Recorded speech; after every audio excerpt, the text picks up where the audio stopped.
Students, अब हमारा topic शुरू हो रहा है जिसमें हमारे क्वेश्चंस हैं cash flow from operating activities. इसको कैलकुलेट करने के लिए अब हम फुल फ्लेज क्वेश्चन करेंगे ऑपरेटिंग एक्टिविटीज का। और इस क्वेश्चन में दे रखा है उसने सरप्लस 2022 और 2023 का। आप इजीली क्वेश्चन में देख सकते हैं 2023 और 2022 की वैल्यूज दे रखी हैं।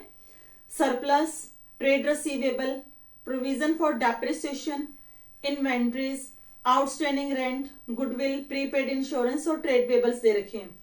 ट्रेड रिसीवेबल हमारा करंट एसेट है, provision for depreciation non cash item है, इन्वेंट्रीज करंट एसेट है, आउटस्टैंडिंग रेंट करंट लायबिलिटी है, गुडविल यहाँ पे रिड्यूस हो रही है तो गुडविल रिटर्न ऑफ है, और उसके बाद प्रीपेड इंश्योरेंस है और ट्रेड पेबल ये दे रखे हैं, करंट एसेट्स और करंट लायबिलिटी। तो इसके लिए सम में हमें फुल फ्लेज क्वेश्चन को सॉल्व करना होगा। तो देखिए क्वेश्चन कैसे करना है। सबसे पहले सरप्लस के अंदर हमें दिया है 2023 का 80,000 लेस सरप्लस 2022 60,000। हमारे पास वैल्यू आ गई 20,000। ये है net profit after tax and extra ordinary items. इसके अंदर कोई भी एप्रोप्रिएशन नहीं दे रखी, तो यही वैल्यू हमारी आफ्टर टैक्स भी है और यही वैल्यू हमारी बिफोर टैक्स भी है। तो अब हम शुरू करेंगे cash flow statement.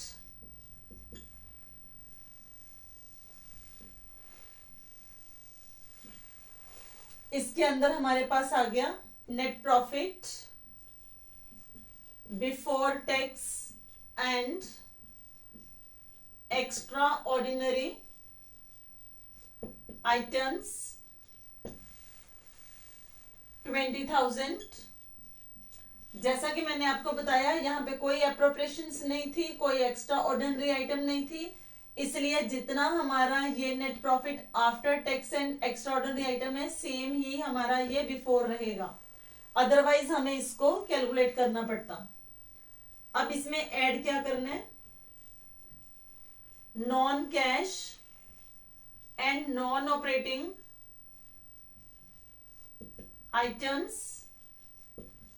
Debited to P&L account. ये कौन सी है, प्रोविजन फॉर डेप्रिसिएशन,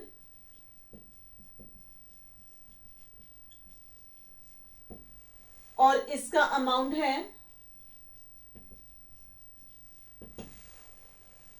2022 में 30,000 और 2023 में 40,000। ये 10,000 से इंक्रीज कर रहा है, तो 10,000 का हम यहाँ पे अमाउंट लेंगे।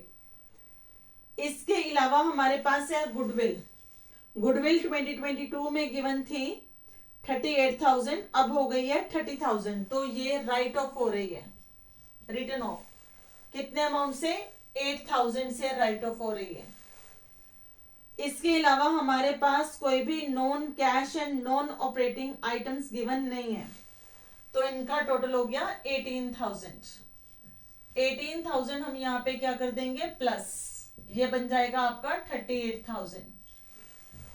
इस क्वेश्चन के अंदर जैसे कि आप देख पा रहे हैं कोई भी non cash and non operating item credited to P&L account नहीं दे रखी, तो उस पार्ट को हम यहाँ पे नहीं दिखाएंगे।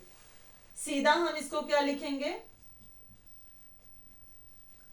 ऑपरेटिंग प्रॉफिट्स, क्योंकि ये प्लस का है तो ये प्रॉफिट होगा, अगर ये नेगेटिव आएगा तो ये लॉस होगा। Operating profits before adjustment of working capital. इसके अंदर आप ऐड करोगे स्टूडेंट्स, जिस बच्चे ने अभी तक फॉर्मेट नहीं देखा इसका, वो मेरी पिछली वीडियोस में जाके ऑपरेटिंग एक्टिविटीज का पहले फॉर्मेट देखो, तब आपको ये सम समझ में आएंगे। अदरवाइज इनको देख के आपको कुछ भी समझ में नहीं आने वाला। At increase in current liabilities and decrease in current asset, ये हमारा हेडिंग बन गया। अब देखिए हमारे पास कौन सी करंट एसेट डिक्रीज हो रही है और कौन सी करंट लायबिलिटीज इंक्रीज हो रही हैं। सेकेंड नंबर पे आपको दिया है ट्रेड रिसीवेबल, पहले था 31,000, अब हो गया 25,000, तो 6,000 से ये रिड्यूस हो रहा है। तो हम यहां पे लिखेंगे ट्रेड रिसीवेबल्स 6,000। इसके बाद आपके पास है इन्वेंट्री, लेकिन वो इंक्रीज हो रही है, वो यहां पे नहीं आएगी। आउटस्टैंडिंग रेंट वो भी डिक्रीज हो रहा है, वो करंट लायबिलिटी है, वो भी नहीं आएगा। प्रीपेड इंश्योरेंस ये हमारी करंट एसेट है और 2022 में ये थी 2,000 की, अब हो गई है 1,000 की। तो ये 1,000 से करंट एसेट रिड्यूस हो रही है, तो हम यहां पे लिखेंगे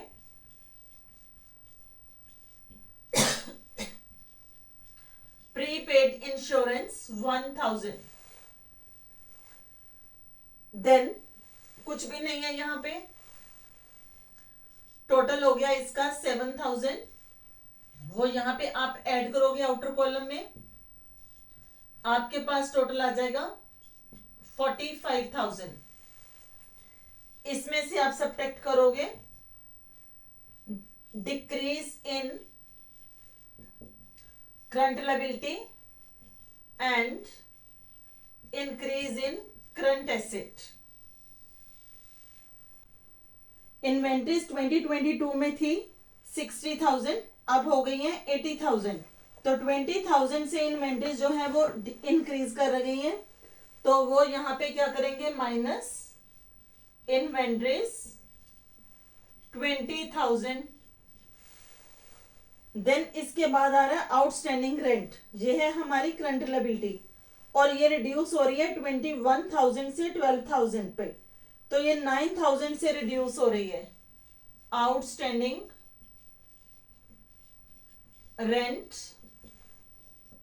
9,000। इसके बाद है हमारे पास ट्रेड पेबल्स। ट्रेड पेबल्स का अमाउंट था 19,000, अब हो गया है 13,000। 6,000 से ये भी रिड्यूस हो रहा है, तो टोटल हमारे पास आ गया 35,000। 35,000 हम सब्ट्रैक्ट करेंगे 45,000 में से, तो हमारे पास 10,000 बैलेंस आता है। ये हमारे पास आ जाएगा कैश फ्रॉम ऑपरेटिंग एक्टिविटीज।